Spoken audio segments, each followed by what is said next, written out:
सब कुछ बनाने वाले परमेश्वर ने जो बोला वही हो गया और आखिर में उन्होंने इंसान को अपने ही अक्स और रूप में रच दिया।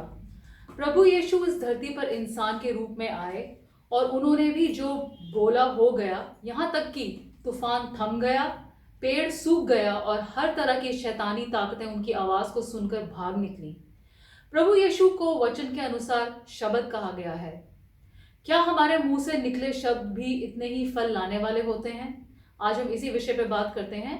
शुरू करेंगे परमेश्वर के वचन से। परमेश्वर का वचन हमने पवित्र बाइबल की पहली 7 आयत यानी उत्पत्ति के पहले अध्याय की पहली आयत से आगे लिया है। यहाँ इस प्रकार लिखा है, आदि में परमेश्वर ने आकाश और पृथ्वी की सृष्टि की। पृथ्वी बेडौल और सुनसान पड़ी थी और गहरे जल के ऊपर अंधियारा था तथा परमेश्वर का आत्मा जल के ऊपर मंडराता था। तब परमेश्वर ने कहा, उजियाला हो, तो उजियाला हो गया। और परमेश्वर ने उजियाले को देखा कि अच्छा है, और परमेश्वर ने उजियाले को अंधियारे से अलग किया। और परमेश्वर ने उजियाले को दिन और अंधकार को रात कहा। तथा सांझ हुई, फिर भोर हुआ। इस प्रकार पहला दिन हो गया। फिर परमेश्वर ने कहा, जल के बीच एक ऐसा अंतर हो कि जल 2 भाग हो जाए। तब परमेश्वर ने एक अंतर बनाकर उसके नीचे के जल और उसके ऊपर के जल को अलग अलग किया, और वैसा ही हो गया। दूसरा हमने लिया है मार्कुस की इंजील के 11वें अध्याय की 20वीं आयत से आगे।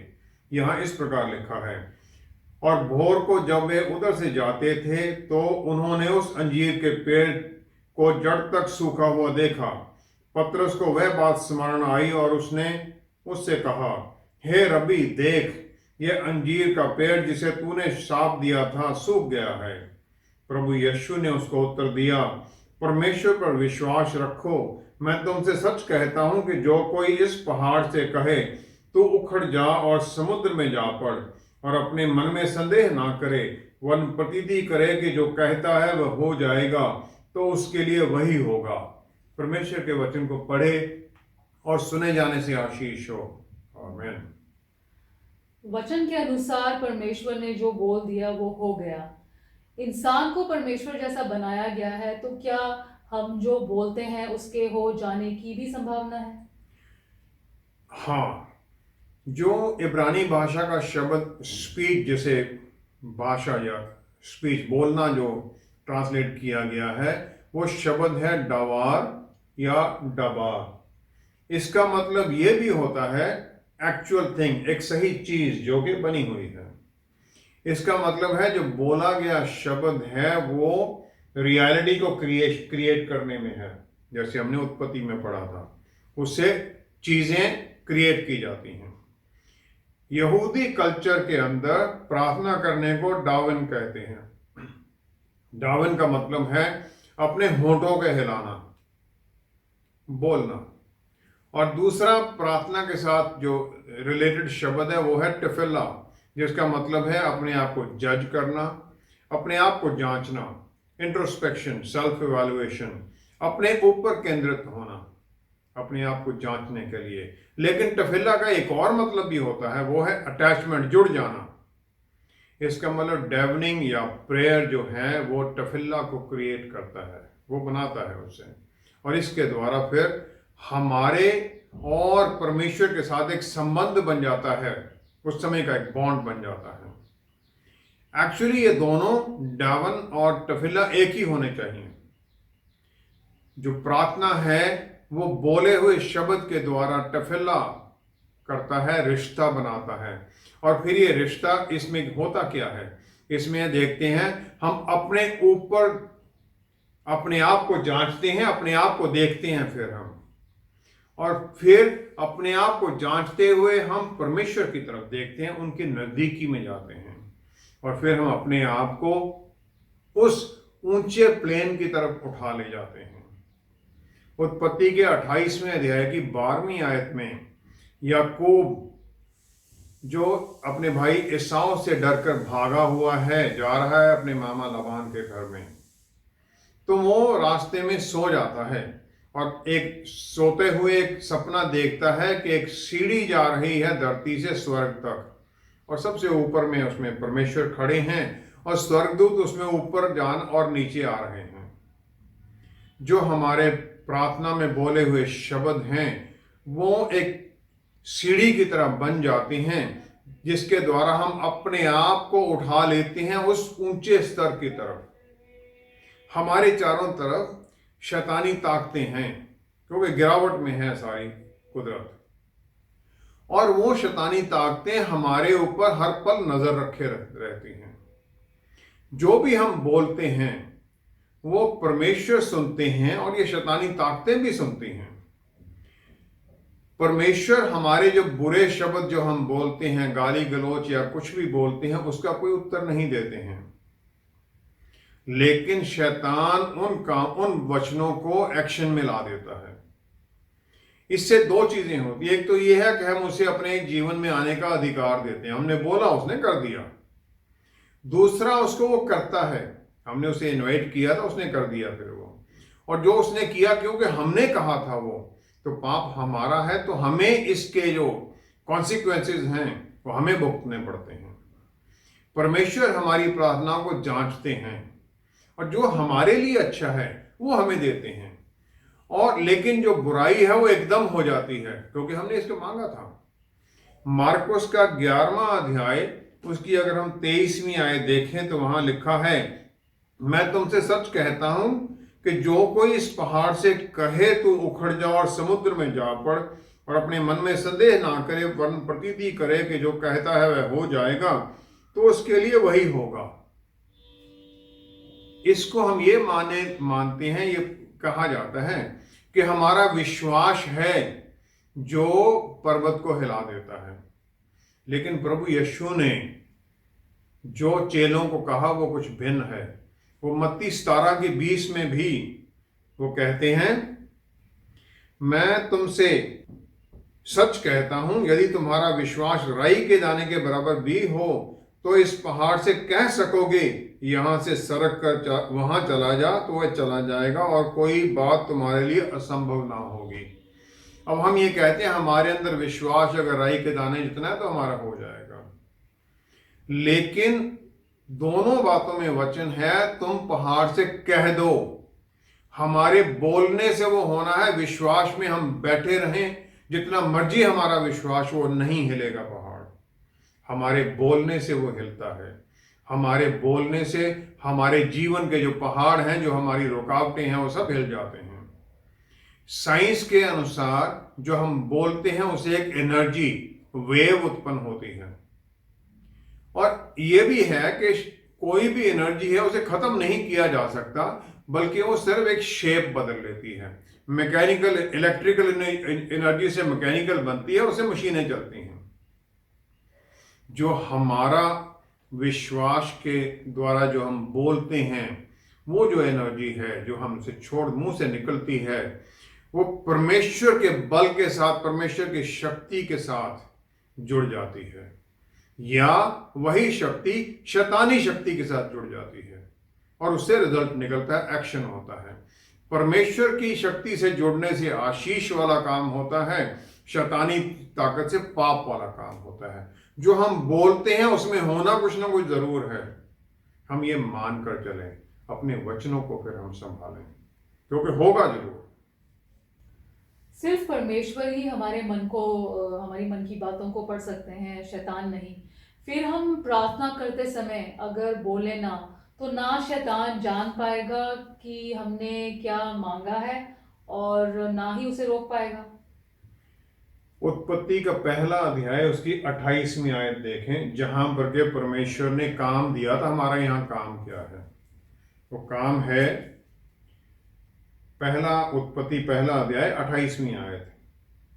परमेश्वर ने उनको आशीष दी और उनसे कहा, फूलो फलो और पृथ्वी में भर जाओ और उसको अपने वश में कर लो, और समुद्र की मछलियों तथा आकाश के पक्षियों और पृथ्वी पर रेंगने वाले सब जंतुओं पर अधिकार रखो।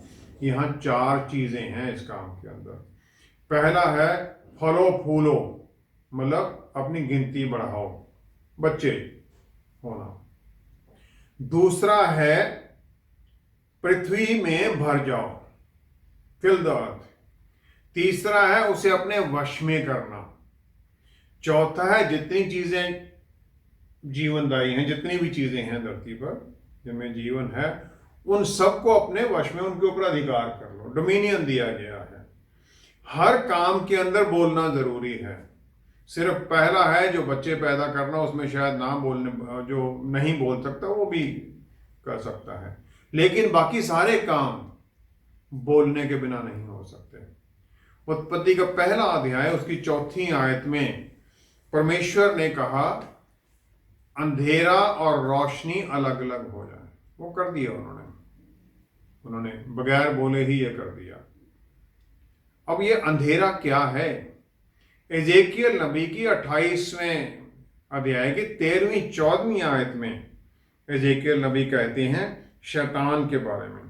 वो कहते हैं तू छाने वाला अभिषक्त करूब था, मैंने तुझे ऐसा ठहराया था कि तू परमेश्वर के पवित्र पर्वत पर रहता था। तू 8 सरीखे चमकाने वाले प्राणियों के बीच चलता फिरता था, और तू परमेश्वर के बाग के अंदर था, in the garden of God. फिर उसके आगे उसके ऊपर 9 पत्थर जो उसके ऊपर जड़े गए थे, जो कीमती पत्थर, वो उसके बारे में कहते हैं। जो महायाजक आता है बाद में, उसकी ब्रेस्टप्लेट पर 12 होते हैं। शैतान से उसको अधिकार में करने के लिए उसे 12 पत्थर दिए। हालांकि वो है 12 जो ट्राइब हैं उनको रिप्रेजेंट करता है, लेकिन वो 12 दिए जाते हैं उसे। शैतान में सिर्फ 9 ही थे। वो कवरिंग खरूफ था, हमेशा परमेश्वर के सामने रहने वाला। अब हमारा काम है उस अंधियारे के ऊपर हावी होना, उसके ऊपर अपना अधिकार देना, और उसकी जो टेम्पटेशन, जो उसकी धमकियां हैं, जो उसके ऊपर हमें जय पाना। और ये हम पाते हैं प्रभु यीशु के द्वारा दिए गए शक्ति और अधिकार के द्वारा। प्रकाशित वाक्य के 2 और 3 अध्याय में 7 चर्चेस को चिट्ठी लिखी जाती है। आखिरी आयत में सब जगह लिखा है जो जय पाएगा वो, उसके लिए एक रिवॉर्ड लिखा गया है। परमेश्वर के भवन में खंभा बन जाएगा, उसे एक नया नाम दिया जाएगा। ये सब आशीषें उसमें हैं। उत्पत्ति 39 की 3 आयत में यूसुफ का जो मास्टर पोतीफार है, वो देखता है कि परमेश्वर हर पल उसके साथ है। वो कहता है यहोवा उसके संग था, इसलिए वह भाग्यवान पुरुष हो गया। पोतीफार उसको जान लेता है परमेश्वर उसके साथ है। जेल में जेलर उसे जान लेता है कि परमेश्वर उसके साथ है। और जो कप बेरर है फेरो का, वो भी जान लेता है कि परमेश्वर उसके साथ है। तो जो भी वो करता है परमेश्वर उसे पूरा कर देते हैं। जो इब्रानी भाषा का शब्द है वो है परमेश्वर उसके साथ होने का, वो है कि याहवे एटो, जिसका मतलब है यहोवा परमेश्वर उसके साथ था। लेकिन टालमुड जो यहूदी लोगों की वो एक्सप्लेनेटरी बुक है, उसमें जो रबी कहते हैं, ज्यूइश लॉ और थियोलॉजी दोनों को टालमुड में लिखा गया है, वो ये सिखाते हैं कि याहवे एटो का मतलब है परमेश्वर सदा उसके होठों पर था। जो भी उसको करता था परमेश्वर के लिए करता था, परमेश्वर के नाम में करता था, परमेश्वर की आराधना करते हुए करता था। पहला थिस्सलुनीकियों की जो एपिसोड है उसमें 5वें अध्याय की 16 से 18 आयत में लिखा गया है, हमेशा आनंदित रहो बगैर रुके, प्रे विदाउट सीजिंग, और हर हालात में परमेश्वर का धन्यवाद करो, क्योंकि प्रभु यीशु में यही परमेश्वर की हमारे लिए इच्छा है। अब ये वहां कहा गया है। फिलिपियों के 4 अध्याय की 4 से 7वीं आयत तक, उसमें हम देखते हैं प्रभु में सदा आनंदित रहो, मैं फिर कहता हूं आनंदित रहो, तुम्हारी कोमलता सब मनुष्यों पर प्रकट हो, प्रभु निकट है, किसी भी बात की चिंता मत करो, परंतु हर एक बात में तुम्हारे निवेदन, प्रार्थना और विनती के द्वारा धन्यवाद के साथ परमेश्वर के सम्मुख उपस्थित किए जाएं। विनती के द्वारा उपस्थित किए जाएं। तब परमेश्वर की शांति जो सारी समझ से परे है तुम्हारे हृदय और तुम्हारे विचारों को मसीह यीशु में सुरक्षित रखेगी। हर परिस्थिति में धन्यवाद करो। अब धन्यवाद बोलना है, क्योंकि जो धन्यवाद मैं कर रहा हूं वो शैतान को भी सुनना चाहिए कि मैं धन्यवाद कर रहा हूं हर परिस्थिति में। वो मुझे जो भी कहेगा मैं उससे विचलित नहीं होऊंगा। प्रभु यीशु सलीब पर हैं, वहां पर भी उनके मुंह से कोई ऐसी बात नहीं निकलती है जिसको शैतान पकड़ सके। तो यूसुफ हमेशा प्रार्थना करता है, वो परमेश्वर का नाम उसके मुंह पर हर वक्त जुबान पर है। उसको कोई पर्सनल एजेंडा है ही नहीं, वो तो सिर्फ परमेश्वर की आराधना के लिए ही है। मार्कुस 11:23 में मन और मुंह का जो कनेक्शन है वो आ जाता है, जो अभी हमने पढ़ा भी था। मन और मुंह का कनेक्शन, मन में जो है वो फिर मुंह से हम बोलना है, वो पर्वत को कहना, और फिर कोई डाउट नहीं है। जो ग्रीक शब्द है डायाक्रीनो, इसका मतलब है डाउट। इसमें डाया होता है, डायामीटर भी उसी से आता है, बैक एंड फोर्थ चारों तरफ, और क्रीनो है एनालाइज करना, अगेन एंड अगेन एनालाइज करना। हम कुछ प्रार्थना की और हम उसके बारे में सोचते ही रहें, होगा भी या नहीं होगा, होगा नहीं होगा, क्या होगा, तो फिर वो शक में, उसमें हम शक डालने लग जाते हैं। हमारा मन फिर दोबारा उसे चेक करता है, लेकिन जो हमारा मुंह है वो तो बोलता है कुछ और, दोनों में भेद आ जाता है। जो क्रिएटिव शक्ति हम निकालते हैं वो प्राण, सोल, हार्ट और मुंह से एग्रीमेंट में होनी चाहिए, तब वो हिलेगा पहाड़। इसीलिए प्रभु यीशु ने कहा, वो ड्यूटोनॉमी 6:6 में भी है, Shema prayer, love your lord with all your heart, with all your soul, with all your mind.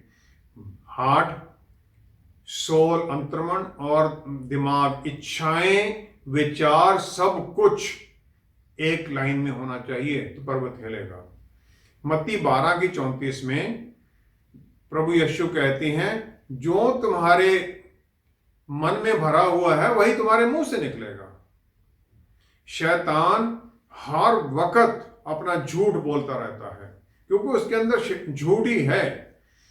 जो फॉल्स एनालिसिस है, जब हम उसको एनालाइज ही करते रहे प्रार्थना को, तो हमारे मुंह से गलत शब्द निकलेंगे, तब फिर हम उन गलत बातों में ही जाएंगे। मैं ये जानता हूं परमेश्वर कि आप मुझे प्यार करते हैं, मैं आपका बच्चा हूं, मुझे ये अधिकार दिया गया है। और फिर आता है, क्या आप मेरी प्रार्थना सुनोगे, क्योंकि मैं तो पाप किया हुआ है। अब इससे हम बचते कैसे हैं? हम अपने मन के अंदर, अपने विचारों के अंदर परमेश्वर के वचन को भर लें। ये भरा जाता है हर रोज पढ़ना और उस पर मनन करना। फिर शैतान के झूठ को, उसका मुकाबला करने के लिए दोबारा वही शब्द बोलना, सोचना और बोलना। हर बार जब हमारा मन कहीं विचलित होने की कोशिश करे तो हम उसे बदलते हैं परमेश्वर के उस वचनों को बोलने के द्वारा। दाऊद को माना गया है परमेश्वर के मन वाला आदमी। वो भेड़ें चराता है, गाता है वहां पर वो परमेश्वर की आराधना के गीत, और वो उसी को ही हर वक्त ढूंढता है। परमेश्वर के वचन को हमें ऊपर नीचे चारों तरफ से ढक लेना चाहिए, और वो होता है जब उसे पढ़ते हैं, बोलते रहते हैं। प्रकाशित वाक्य 5वें अध्याय की 6 से 9 आयत तक वो स्क्रॉल है जजमेंट वाली, उसे कोई नहीं खोल सकता है, उसे कोई छू नहीं सकता है स्वर्ग में, वो यूहन्ना नबी देखते हैं। फिर आता है परमेश्वर का मेमना प्रभु यीशु, और वो उसे लेते हैं। और प्रभु यीशु के आने पर जो 4 जीवते प्राणी हैं वो, और जो 24 एल्डर हैं, वो सब उनके सामने, प्रभु यीशु के सामने झुक जाते हैं, नमन करते हैं, और उनके हाथों में हार्प्स है, वो वीणा है, और गोल्डन बाउल हैं। उनके हर एक के हाथ में वीणा और धूप, जो पवित्र लोगों की प्रार्थनाएं हैं। और सोने के बाउल के अंदर इंसेंस है, धूप है। और वो धूप क्या है? जो हम लोगों की प्रार्थना है। परमेश्वर के सामने जो सुगंधी वाली चीज पेश होती है वो हमारी प्रार्थना है। प्रेयर जो हमारी है परमेश्वर के लिए इतनी कीमती है जब हम बोलते हैं, इसीलिए उस पर काम होता है। और जो प्रार्थनाएं हैं वो परमेश्वर के लिए और शैतान दोनों ही सुनते हैं। अगर मेरी प्रार्थनाएं सदा उसके वचन के अनुसार हैं तो शैतान भागेगा, क्योंकि उसके लिए उस काम करने का कुछ है ही नहीं, वो भागेगा। हमें उसको सुनाना है ये सब प्रार्थनाएं जो वचन के अनुसार हैं, ताकि वो भागे। वचन से ही उसे परेशानी है। हम वचन उसे सुनाते रहें प्रार्थनाओं के द्वारा, प्रार्थना में अपने वचन को बोलें, पढ़ें, भागेगा वो। इसलिए बोलना जरूरी है उसे भगाने के लिए। एक आत्मिक युद्ध है, इसमें हम जीत तभी सकते हैं जब हम बोलते हैं वचन को। क्या हमारे बुरे शब्द जो हम किसी के बारे में बोलते हैं, या फिर हम डायरेक्टली भी जब किसी से इरिटेट हो जाते हैं या किसी पे गुस्सा आ जाता है तो हमारे मुंह से कुछ शब्द निकल जाती हैं। घर में भी जैसे कभी बहस हो जाती है, अपने पेरेंट्स से बहस हो जाती है, फ्रेंड से भी बहस हो जाती है, बाहर जैसे स्ट्रेंजर्स जा रहे हैं, कभी उन पे गुस्सा आ जाता है किसी बात से, तो उन सब बातों का, उन सब शब्दों का क्या हमें हिसाब देना होगा? यस, यहूदी कस्टम के मुताबिक वचन के अनुसार भी लक्षण हारा है जो दूसरों के बारे में बुरी बातें करना है। ये गॉसिप भी इसे कहा जाता है, दूसरों के बारे में कहना। और ये मानते हैं कि ये उसको मर्डर करने से ज्यादा खतरनाक है, क्योंकि इसके द्वारा किसी की रेपुटेशन हम खत्म कर देते हैं। गिनती 12 में 1 से 10 तक हारून और मरियम जो कि मूसा के भाई और बहन हैं, तो मूसा के बारे में बातें करते हैं, क्योंकि उसने इथियोपियन औरत से शादी की थी। परमेश्वर फिर उन्हें मिलाप वाले तंबू के पास बुलाते हैं और 9वीं आयत में परमेश्वर का गुस्सा भड़क उठता है और मरियम कोड़न हो जाता, उसे कोड़ हो जाता है। तो क्या गुस्से में बोले गए शब्द या लेशन हारा, गप्पे मारना, किसी के बारे में झूठ के अफवाहें फैलाना, ये सचमुच किसी का मर्डर करने से ज्यादा खतरनाक है? इसमें लेशन हारा में जो ईवल है वो इनहेरेंट है, मोटिव है, मारने के लिए एक मोटिव है।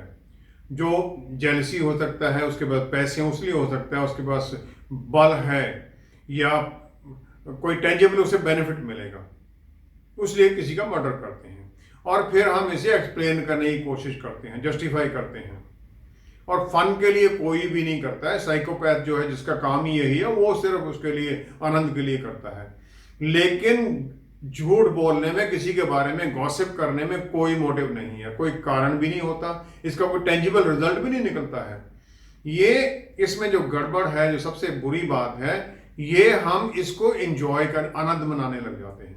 जो इसकी नेगेटिविटी है उसको हम आनंद देखते हैं, क्रुएल्टी है इसमें। और फिर इसमें हम अपने अंदर एक सेंस ऑफ पावर देखते हैं।